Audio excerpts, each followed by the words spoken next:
Esto es su noticiero Notivisión, con Héctor Polo.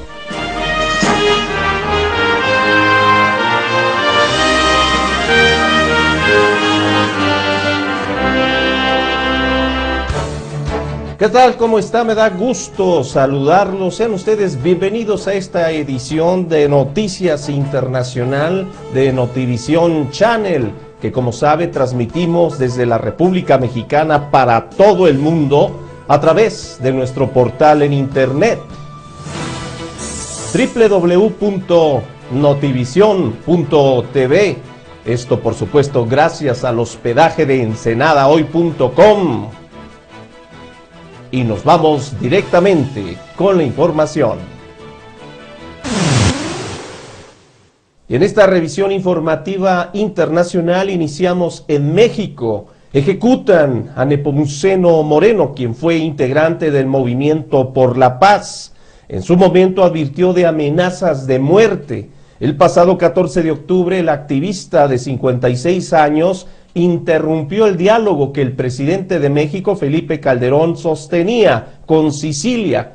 Esto para denunciar que su vida se encontraba en peligro. Este es el testimonio de Nepomuceno Moreno durante la Marcha por la Paz con Justicia y Dignidad, el pasado 8 de mayo de 2011 en la Ciudad de México. Mi hijo y varios amigos están desaparecidos. Amigos de él nos desaparecieron el 1 de julio del 2010. En Ciudad Obregón, Sonora, desaparecieron 6 chamacos. En ese entonces advertía que sería asesinado por denunciar la desaparición de su hijo. ¿Y las familias no quisieron ya nada? Esta familia no quiso nada más. Yo soy el único que está peleando y los papás de ellos. Okay. O sea que ese día secuestraron a los 6, liberaron a 2 a los días, a los tiempos, pero mutilados, ¿no? Y por $1 millón. A este lo mataron en la misma noche, lo habían muerto en un canal. A Giovanni y a Jorge Mario y a Pepito están desaparecidos hasta la fecha, ¿no? Okay. No hemos tenido razón de nada, el gobierno nunca nos ha atendido de nada. El gobierno del Estado no tiene justicia, no hay justicia, ¿no? Okay. Este 28 de noviembre de 2011 fue acribillado en su natal Sonora. El pasado 14 de octubre, Nepomuceno Moreno, un hombre de 56 años, interrumpió el diálogo que el presidente Felipe Calderón sostenía con Javier Sicilia y otros dirigentes del Movimiento por la Paz para denunciar que su vida se hallaba amenazada, a raíz de la lucha que libraba por la presentación de su hijo, un joven desaparecido por policías estatales de Sonora a mediados de 2010. A pesar de la represión y las amenazas que he recibido por buscar justicia, no me voy a quedar con los brazos cruzados.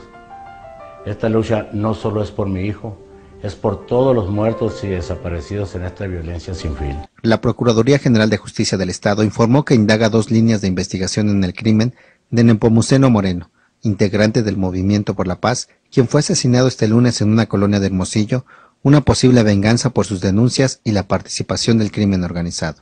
José Larrinaga Talamantes, vocero de la dependencia, indicó que la línea de investigación más fuerte es la participación de la delincuencia organizada, pues señaló que en 1997 la víctima presentó una denuncia tras haber sido privado de su libertad. El funcionario también informó que Nepomuceno Moreno, quien constantemente denunciaba la desaparición de uno de sus hijos, había sido detenido en 2005 tras un enfrentamiento en Hermosillo, aunque no se le comprobó ningún delito y fue liberado. Y nos vamos directamente hacia Cuba. Allá el gobierno ha levantado parte de las restricciones a la migración interna hacia La Habana. A partir de ahora, los parientes directos de residentes en la capital no tendrán que pedir autorización. Es otra de las reformas que Cuba está acelerando en las últimas semanas. Orleni respira más tranquilo después de sufrir multas y varias deportaciones a su ciudad oriental de Guantánamo. Lleva unos años con permiso de residencia y trabajo en La Habana. Pronto reunirá a su familia sin tener que pedir autorización oficial. A mi esposa tiene la dirección de Guantánamo y quisiera traerla. Desde finales de los 90, instalarse en La Habana para cubanos de provincias es casi misión imposible. Miles han burlado la prohibición y se han instalado ilegalmente en campamentos como este, con el riesgo de ser expulsados. Si termina de estudiar mi hijo, no puede trabajar aquí, porque no tiene la dirección de aquí. Entonces yo tengo que estar aquí y mi hijo tiene que irse para allá. Con esta tímida reforma migratoria interna, el muro de La Habana se abre parcialmente y los que vengan a la capital tendrán ahora nuevas facilidades. Desde hace unas semanas está permitida la compra y venta de casas en toda la isla y a partir de diciembre todos los cubanos podrán pedir créditos para reparar sus viviendas. Esta última reforma va más allá. Por primera vez los bancos prestarán dinero para que despeguen negocios privados y los pequeños agricultores. La duda es si la banca está preparada y si habrá más oferta de materiales y equipos para comprar.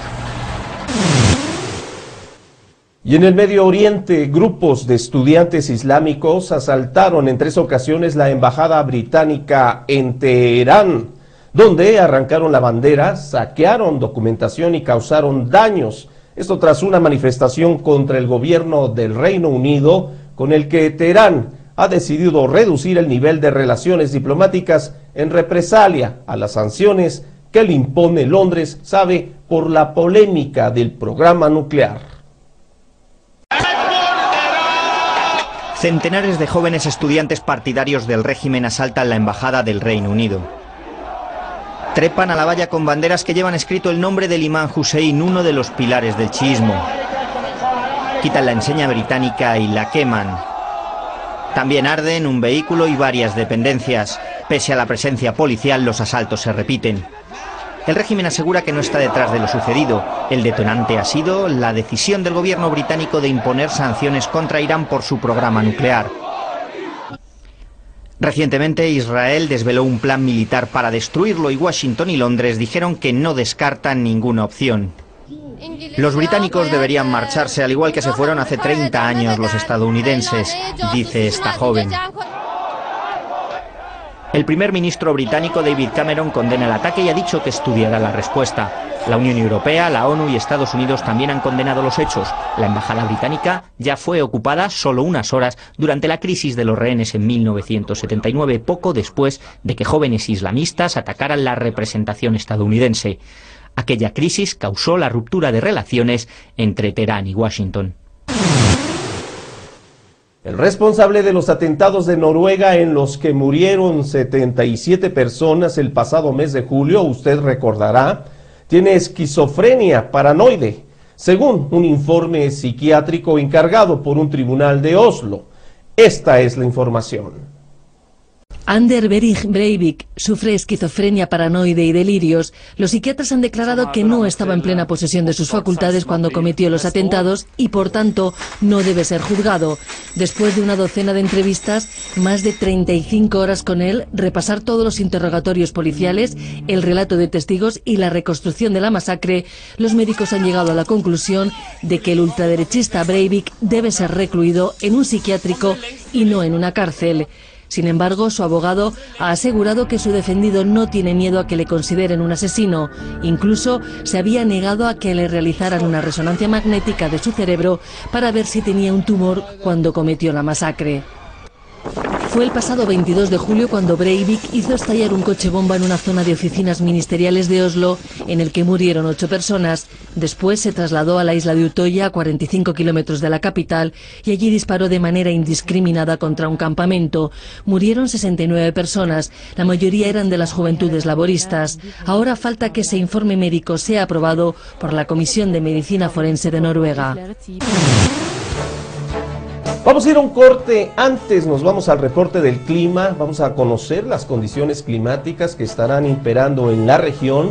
Recuerde que tenemos el frente frío número 16 que ya está entrando, vamos a seguir manteniendo condiciones de clima de temperaturas bajas, por lo que es muy importante que esté precavido, extreme sus cuidados, sobre todo en los niños y adultos mayores, abríguese porque se va a seguir manteniendo el frío en la región.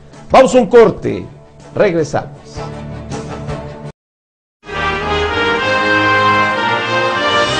Continuamos con Héctor Polo en su noticiero Notivisión. Y nos vamos a Japón, en donde sabe, el jefe de la central de Fukushima ha dejado su cargo por motivos de salud. Estuvo en la planta nuclear desde el día del accidente, pero aún no se ha confirmado si tiene relación o no con la radioactividad. Además, se ha sabido que la empresa TEPCO conocía el riesgo de un tsunami para el que no estaban preparados. Los dueños de Fukushima supieron hace 3 años del riesgo de un tsunami que podía poner en peligro la central. Lo advertía un informe interno, pero los responsables de TEPCO hicieron caso omiso de esa investigación. El estudio advertía que podrían llegar olas de hasta 10 metros y que la central no estaba protegida para ese peligro. TEPCO, los dueños de la central nuclear de Fukushima, ignoraron ese informe porque dijeron que se trataba de una investigación poco realista. Son datos que ha revelado la agencia japonesa de noticias Kyodo. Por otra parte, TEPCO ha anunciado también formalmente que el jefe de la central nuclear deja su cargo por motivos de salud. Es este hombre, Masao Yoshida. La última vez que le vimos en público fue el pasado día 12, cuando abrió a los periodistas la central nuclear. Ha abandonado su cargo para recibir tratamiento médico. La compañía no ha comunicado qué enfermedad padece, aunque en la mente de muchos está una posible relación con la radioactividad. Yoshida estuvo en la planta nuclear casi en primera línea desde el accidente del 11 de marzo. La contaminación sigue afectando, entre tanto, a los alimentos. Desde hoy son ya 4.300 las explotaciones que no pueden vender arroz porque se han encontrado partidas radiactivas. El arroz es la base de la dieta japonesa. Cada ciudadano consume una media de 85 kilos al año. En los Estados Unidos, la única hija de Stalin ha muerto a los 85 años en un asilo. Svetlana Stalina desertó de la Unión Soviética y del comunismo después de condenar el régimen de su padre.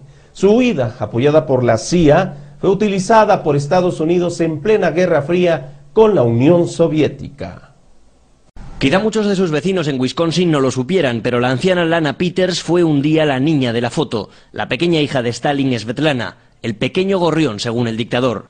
En los años 30 se convirtió en una celebridad, dio nombre a un perfume y miles de padres llamaron a sus hijas como ella. Pero sobre todo fue la imagen propagandística que humanizaba a un dictador brutal. Los campos de concentración y los millones de asesinatos eran ajenos a la joven Svetlana, que pronto padecería el carácter de su padre. Stalin envió a su primer novio a un campo de trabajo en Siberia y le ocultó las causas de la muerte de su madre, que se suicidó en 1932. Tras la muerte de Stalin, Svetlana perdió gran parte de sus privilegios y las autoridades soviéticas impidieron que se casara en terceras nupcias con un comunista indio que moriría pocos años después. Svetlana, cansada del acoso de las autoridades soviéticas, llevaría sus cenizas a la India y aprovechó esa oportunidad para pedir asilo político a Estados Unidos. Poco después, Svetlana paseaba por las calles de Nueva York y criticaba públicamente al régimen soviético. El Comité Central y el Politburó deben asumir la responsabilidad por las cosas horribles de las que acusan a Stalin. El partido y su ideología son culpables de las injusticias y los asesinatos. Sus dos autobiografías fueron éxitos de ventas, pero en los últimos años su fortuna se había agotado. Su muerte es el final de una larga huida para alejarse de la sombra de uno de los dictadores más feroces del siglo XX. Un padre que la quería, según dijo ella, pero que destrozó su vida para siempre. Buzaina Kamel, sabe, de ser estrella de televisión, se convirtió en candidata a la presidencia. Es la primera mujer de la historia moderna de Egipto que está dispuesta a tomar las riendas del país. Kamel apuesta por un gobierno de unidad nacional, civil, que no esté ligado ni al poder religioso ni al militar. La presentadora de televisión y ahora aspirante política considera que en el futuro de Egipto, musulmanes y cristianos deben de ir de la mano. De estrella de la televisión a candidata presidencial. Antes de la revolución, Buzaina Kamel presentaba las noticias en el principal canal estatal de Egipto, pero el Consejo Militar la vetó. Asegura que la censura es ahora peor que con Mubarak.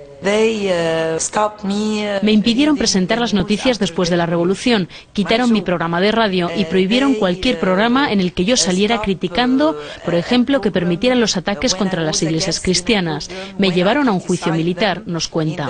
Kamel se siente orgullosa de la participación de su pueblo en estas elecciones, pero no se fía de la policía ni del ejército. Hay que seguir adelante con la revolución, nos dice con la voz desgarrada por los gases lacrimógenos. No nos rebelamos contra 30 años del régimen de Mubarak, sino contra 60 años de régimen militar, asegura la candidata. La primera mujer de la historia moderna de Egipto dispuesta a tomar las riendas del país cree que si el pueblo no está preparado para una presidenta, habrá que prepararlo. El ejército no eligió a ninguna mujer en el Comité de Cambios para la Constitución. Solo hay una ministra y el número de mujeres es menor que con el régimen de Mubarak. Por ley no hay discriminación, pero sobre el terreno sí. Y apuesta por un gobierno de salvación nacional liderado por el premio Nobel El Baradei.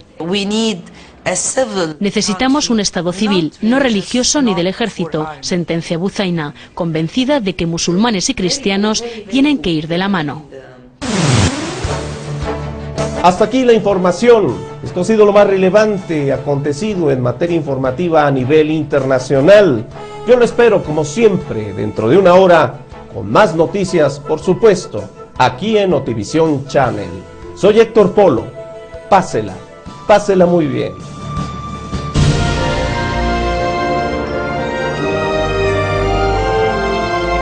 Es bueno morir antes de haber hecho algo que merezca la muerte. Anaxágoras.